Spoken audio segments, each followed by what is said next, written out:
हम लोग वचन में चलेंगे जल्दी से।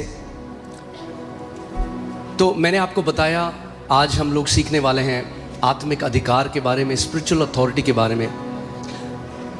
बहुत कम मसीह हैं जो उस अधिकार में चलते हैं, क्योंकि ज़्यादातर मसीह जो लोग हैं, ज़्यादातर जो विश्वासी हैं, उन्हें ऐसा लगता है कि हम केवल, हमारा काम है, हम प्रार्थना में प्रभु को बोल देंगे कि प्रभु तू ये हमारे लिए कर दे, यही हमारी जिम्मेदारी है।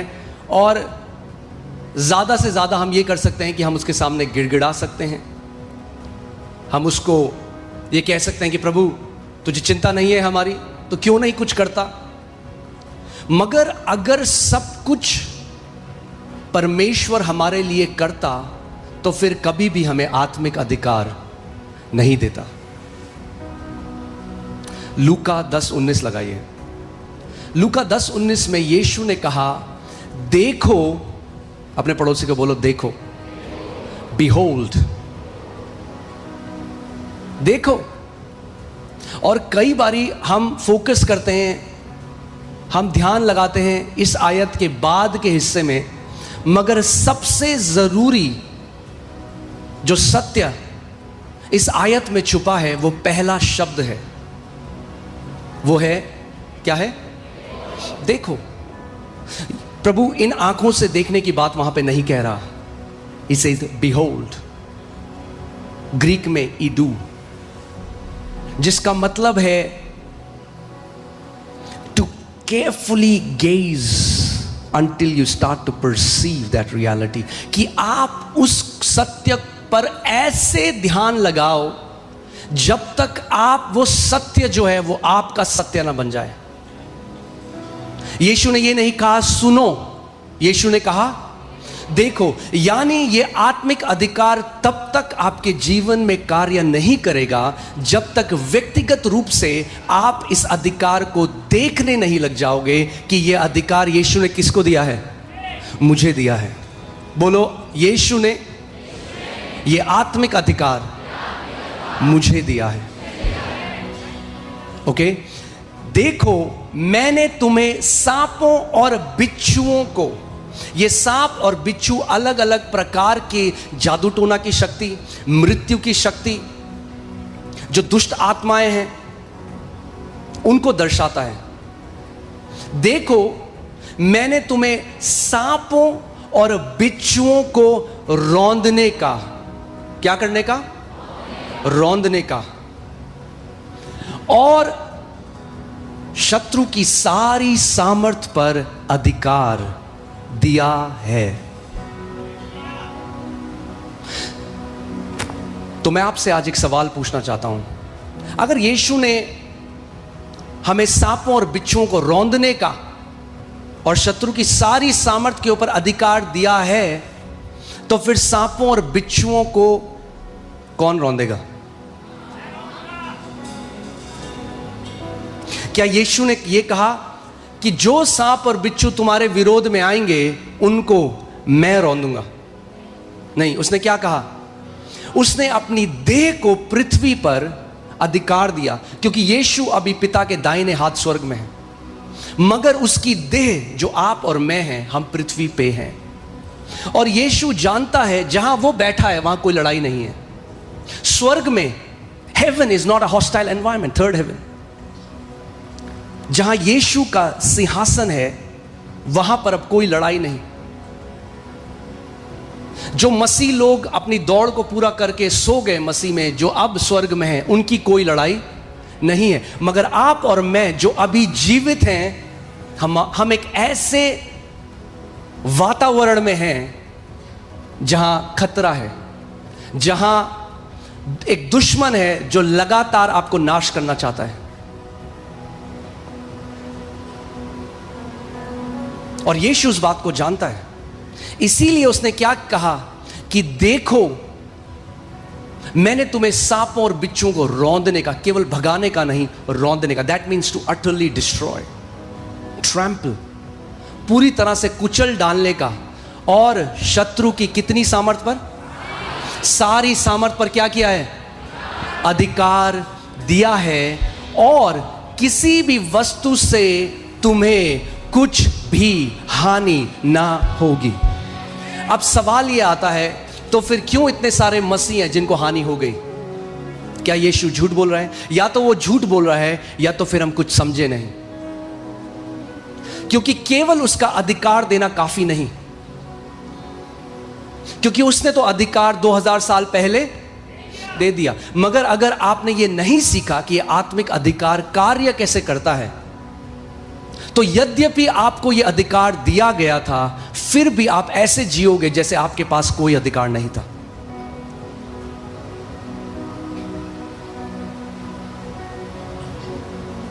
If you don't believe you have authority, you are no different than somebody who has no authority.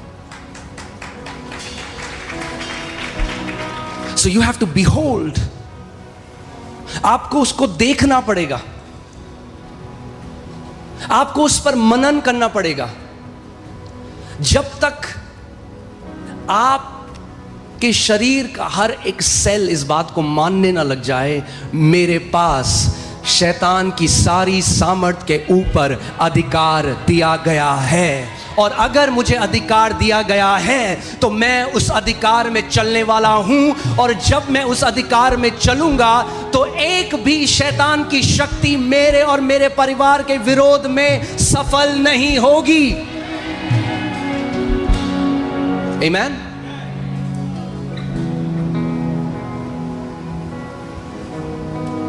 तो आपको बढ़ना पड़ेगा। आप एक बेबी विश्वासी नहीं रह सकते, आप एक छोटे बच्चे की तरह जीवन नहीं जी सकते जो प्रभु से कहता है, प्रभु मेरी शादी करा दे, मेरा वीजा लगा दे, मुझे घर दे दे, मुझे कार दे दे। अगर आपका रिश्ता यहीं तक है परमेश्वर के साथ, तो अभी आप क्या हो? आप एक छोटे बच्चे हो।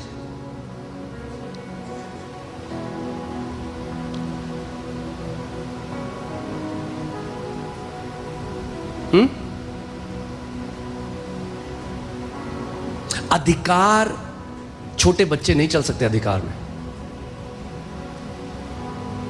अगर अधिकार में चलना है तो आत्मा में बढ़ना पड़ेगा। अगर अधिकार में चलना है तो जानना पड़ेगा कि मसीह ने आपके लिए क्या किया और आप मसीह में कौन हो। आमीन। वो पहले से हमारे लिए सब कुछ कर चुका है, मगर अब इस बात को जानना है, इस बात में बढ़ना है।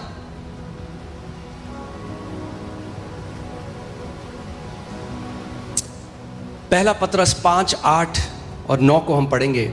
इसमें लिखा है, सचेत हो और जागते रहो, क्योंकि तुम्हारा विरोधी शैतान गरजने वाले सिंह के समान इस खोज में रहता है कि किसको क्या करे?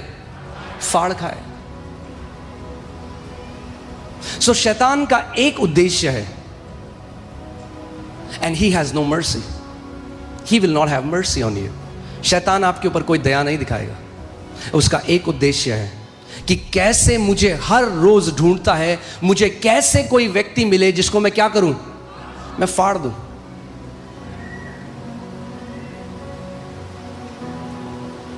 वो बाइबल कह रही है हमारा क्या है? विरोधी है, हमारा दुश्मन है। अगर सोचो कोई व्यक्ति है, कोई बड़ा बिजनेसमैन है, और उसको पता चले कि कोई दुश्मन उसका है जो नुकसान पहुंचाना चाहता है उसको, उसके बच्चों को, अब वो सतर्क हो जाएगा। सुबह घर में जाने में, आने में, अपने घर में सतर्क हो जाएगा। और वही बाइबल हमें बता रही है कि हमें सतर्क होना है, क्योंकि वो क्या ढूंढ रहा है? वो रास्ता ढूंढ रहा है कि कैसे आपके जीवन के अंदर एक रास्ता उसको मिले।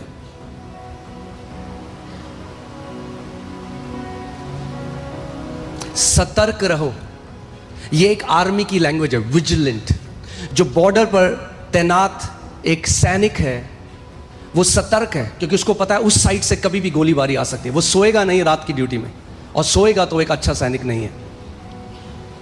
वचन हमें कह रहा है हमें सतर्क रहना है, हमें अलर्ट रहना है, क्योंकि हम एक लड़ाई में हैं।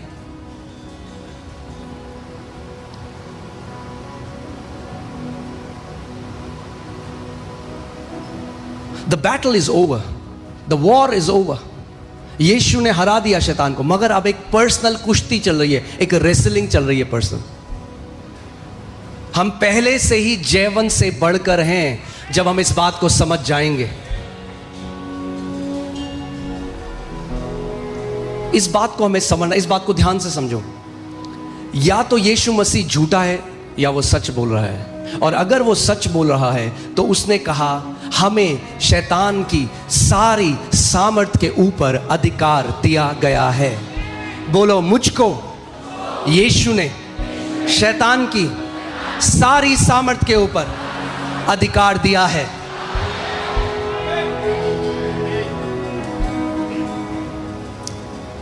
मगर हर एक चीज जो परमेश्वर कहता है, अगर उसमें आप विश्वास ना मिलाओ तो वो आपके जीवन में पूरी नहीं होगी। Every promise of God has to be mixed with faith for it to come to pass. केवल क्योंकि यीशु ने बोला इसका मतलब ये नहीं कि ऑटोमेटिकली आपके साथ वो हो जाएगा।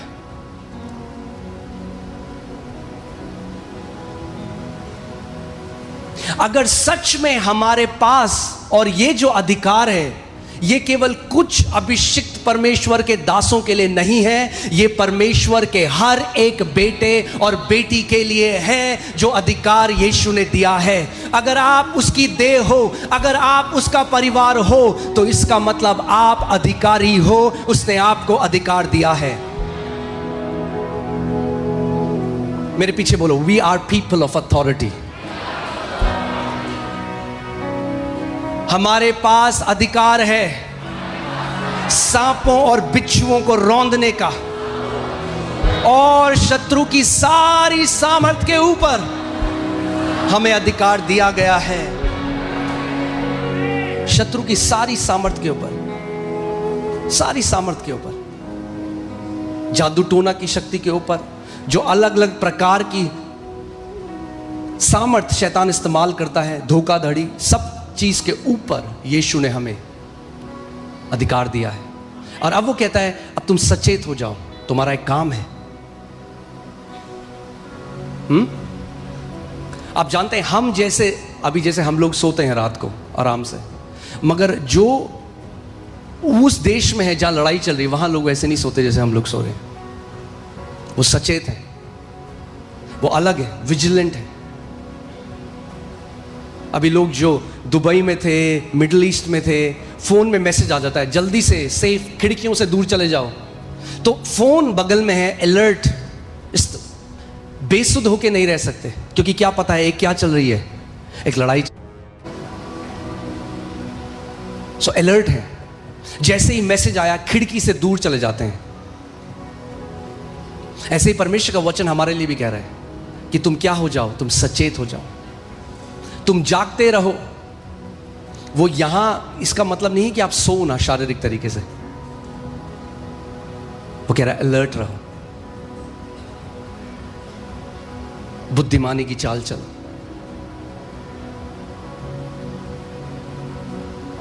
कुछ लोग हैं उल्टी सीधी चीजें देखेंगे और फिर बोलेंगे, हॉरर मूवी देखेंगे फिर बोलेंगे हमें डर लग रहा है।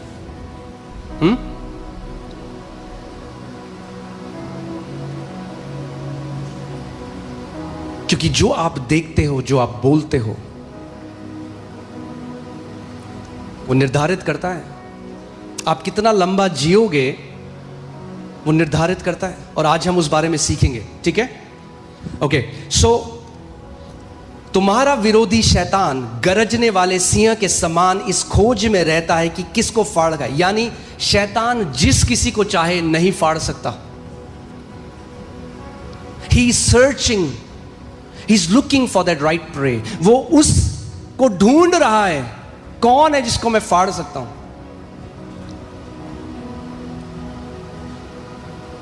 कौन है वो जिसको मैं नाश कर सकता हूं, वो ढूंढ रहा है, ठीक है? विश्वास में दृढ़ होकर, क्योंकि तुम्हारा एक दुश्मन है जो गरजने वाले सिंह की तरह ढूंढ रहा है कि किसको फाड़ खाए। तो प्रभु कह रहा है तुम्हारा काम है विश्वास में दृढ़ होकर उसका क्या करो, उससे भागो मत, उससे डरो मत, क्योंकि तुम्हें अधिकार दिया गया है, उसका सामना करो। क्या करो? उसका सामना करो। डरना नहीं है शैतान से, सामना करना है। मगर सामना करने से पहले वचन कह रहा है विश्वास में दृढ़ हो जाना है। You have steadfast in faith. ऐसा नहीं आज हाँ जी मान लेंगे जी, होगा तो नहीं होगा जी, अरे अब तो हम नहीं मानते जी, होगा नहीं. Steadfast. You are anchored in faith. And how do you get anchored in faith? कैसे आप विश्वास में अड़िग हो जाते हो? जब आप वचन के ऊपर अपनी नींव बना लेते हो. When you are steadfast in the word, you are steadfast in faith. क्योंकि विश्वास परमेश्वर के वचन से आता है. अगर आप वो व्यक्ति हो जो अपनी भावनाओं से चलते हो, फीलिंग से चलता है, आज oh I am feeling this. If you live by your feelings, you are an easy prey. यूं शैतान कहेगा यही तो मैं चाह रहा हूं. I don't feel like this. I feel I'm far from God. मुझे लग रहा है मैं प्रभु से बहुत दूर हूं. अरे उसका वचन कहता है अब तुम और मसीह एक आत्मा हो चुके हो. You feel far from God because your mind is not renewed to the truth. आपका मन अभी परमेश्वर के वचन से नया नहीं हुआ है. So you would rather trust your feelings than rather trust the word of the living God.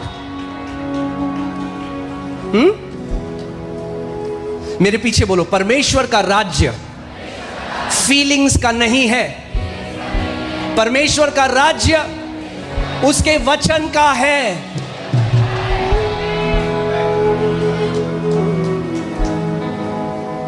You don't have to feel you are healed. You have to believe you are healed. You don't have to feel you are victorious. You have to believe you are victorious. It's not about feelings. ये feelings के बारे में नहीं है, ये भावनाओं के बारे में नहीं है. अगर आप वो मसीह हो, अगर आप वो विश्वासी हो जिसने अपना पूरा जीवन फीलिंग्स के ऊपर बनाया है, तो आप एक ऐसी खिसकती रेत के ऊपर है आपका घर जो कभी भी ढह जाएगा. Because feelings will come and feelings will go, but the word of the living God endures forever. Feelings आएंगी, फीलिंग्स जाएंगी. आज नाचोगे, कल बोलोगे मुझे नीचा नीचा डाउन लग रहा है.